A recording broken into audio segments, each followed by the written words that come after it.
Dean Kuriakose M P ചേരുന്നുണ്ട്. M P, വലിയ അപകടാവസ്ഥയാണ്, നമുക്ക് നേരത്തെ അറിയാം. വലിയ ഗർത്തമാണ് അവിടെ, ഏതാണ്ട് 10-40 അടി ഉയരത്തിൽ മണ്ണ് കൂടിക്കിടക്കുന്ന സാഹചര്യമുണ്ട്. അവിടുത്തെ കുടുംബങ്ങളെ ക്യാമ്പിലേക്ക് മാറ്റിയതാണ്. അത്രയധികം സുരക്ഷാ ക്രമീകരണങ്ങൾ നടത്തേണ്ടതാണ്. എന്നിട്ടും ഈ കുടുംബം മാറിയില്ല. അതിൽ എത്രത്തോളം ഇടപെടൽ ഉണ്ടായിട്ടുണ്ട് എന്നൊന്നും അറിയില്ല. താങ്കൾക്ക് ഇപ്പോൾ ലഭിക്കുന്ന, അവർ സേഫ് ആണോ, എന്താണ് താങ്കൾക്ക് ലഭിക്കുന്ന വിവരങ്ങൾ?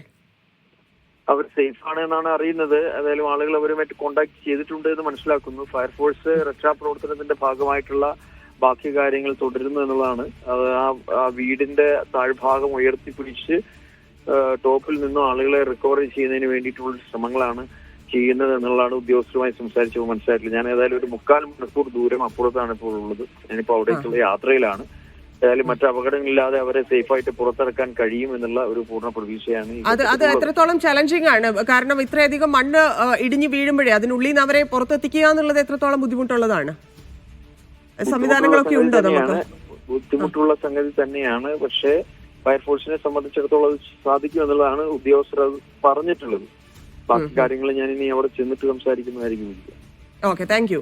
ഡീൻ കുര്യാക്കോസ് പ്രതികരിച്ചതിന് എം പി ആണ് പറഞ്ഞത്. അദ്ദേഹം അങ്ങോട്ട് പോയിക്കൊണ്ടിരിക്കുകയാണ്, യാത്രയിലാണ്. ഇപ്പോൾ അവരെ രക്ഷപ്പെടുത്താൻ, അവരുമായിട്ട് കമ്മ്യൂണിക്കേറ്റ് ചെയ്യാൻ സാധിക്കുന്നുണ്ട്. രക്ഷപ്പെടുത്തൽ ശ്രമകരമാണ് എങ്കിൽ പോലും താമസിയാതെ അവരെ പുറത്തെത്തിക്കാൻ സാധിക്കുമെന്നുള്ള പ്രതീക്ഷയാണ് എം പി പങ്കുവച്ചത്. എന്തായാലും വീടിനുള്ളിൽ 5 പേര് എന്നുള്ള സൂചനകൾ ലഭിക്കുന്നുണ്ട്. 5 പേരും വീടിനടിയിൽ, അതായത് മണ്ണ് ഇടിഞ്ഞ് വീടിന് മുകളിലാണ് വീണത്. വീടിടിഞ്ഞ് അവർക്ക് ദേഹത്ത് വീണിട്ടില്ല എന്നാണ് മനസ്സിലാക്കുന്നത്. അത്രയ്ക്ക് മോശമായ അവസ്ഥയിലല്ല അവരിയ്ക്കുന്നതെന്ന് മനസ്സിലാക്കുന്നു. അവരെ രക്ഷപ്പെടുത്തുക, അതായത് അവർക്ക് പുറത്തേക്ക് കടക്കാനുള്ള വഴികളില്ല എന്നുള്ളതാണ്. അതിനുള്ളിൽ അവർ കുടുങ്ങിക്കിടക്കുന്നു എന്ന് മാത്രമേ ഉള്ളൂ. വലിയ അപകടം ഉണ്ടായിട്ടില്ല എന്നാണ് നമുക്ക് ഇപ്പോൾ അറിയാൻ സാധിക്കുന്ന വിവരം.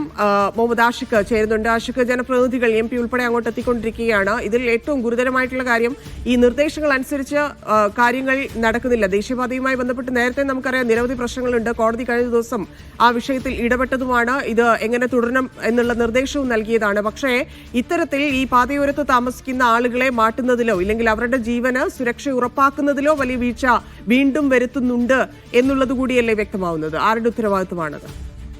തീർച്ചയായും ആ നിലയിൽ സുരക്ഷാ ക്രമീകരണങ്ങൾ കൃത്യമായി പാലിച്ചാണ് ഈ നിർമ്മാണ പ്രവർത്തനങ്ങൾ നടന്നു വന്നിരുന്നത് എന്നുള്ളത് നമ്മൾ വീണ്ടും പരിശോധിക്കേണ്ട സാഹചര്യം നിലനിൽക്കുന്നു. കുത്തനെയുള്ള ഇത്തരം കീഴ്ക്കാൽ തൂക്കുകൾ ഉണ്ടാകുന്നു, സുരക്ഷാ ക്രമീകരണങ്ങളില്ലാതെ അവ ഇടിഞ്ഞു വീഴുന്ന സാഹചര്യം എങ്ങനെ ഉണ്ടായി എന്നുള്ള ചോദ്യം സ്വാഭാവികമായും വരുന്നുണ്ട്. നിർമ്മാണത്തിന്റെ ചുമതലയുള്ള ദേശീയപാത അതോറിറ്റിയാണ് അതിന് മറുപടി നൽകേണ്ടത്. അതേസമയം ഇത്തരം അപകട സാധ്യത നിലനിൽക്കുന്ന സാഹചര്യത്തിൽ കുടുംബങ്ങളെ മാറ്റി താമസിപ്പിക്കാൻ ഇത്ര വൈകിയതും ഇതിന് തയ്യാറാകാൻ വന്ന കുടുംബത്തെ നിർബന്ധപൂർവ്വം മാറ്റി താമസിപ്പിക്കാതിരുന്ന എന്തുകൊണ്ട് എന്നുള്ള ചോദ്യങ്ങളടക്കമുണ്ട്. നേരത്തെ നമ്മൾ കേട്ടത് അവിടെ മാറി ഹൈസ്കൂളിലെ ദുരിതാശ്വാസ ക്യാമ്പിൽ താമസിക്കുന്ന കുടുംബങ്ങളുടെ പ്രതികരണമാണ്. അവരുടെ വാക്കുകൾ തന്നെ വ്യക്തമാണ്. വളരെ വിള്ളലുകൾ രൂപപ്പെട്ട് വലിയ അപകടാവസ്ഥയിലാണ് മൺതിട്ട് നിലനിന്നിരുന്നത്. അങ്ങനെ ഒരു സാഹചര്യം ഉണ്ടായിരിക്കെ ഇത്തരം കുടുംബത്തെ മാറ്റി താമസിപ്പിക്കാതിരുന്ന എന്തുകൊണ്ട് എന്ന ചോദ്യം ഉയരുന്നുണ്ട്. ഏതായാലും ഈ ഘട്ടത്തിൽ അതിനേക്കാൾ ഏറ്റവും പ്രാധാന്യം നൽകേണ്ടത് രക്ഷാപ്രവർത്തനത്തിനാണ് എന്ന് കരുതുന്നു. രക്ഷാപ്രവർത്തനം പുരോഗമിക്കുന്നു എന്ന വിവരമാണ് നമുക്ക് ലഭിക്കുന്നത്.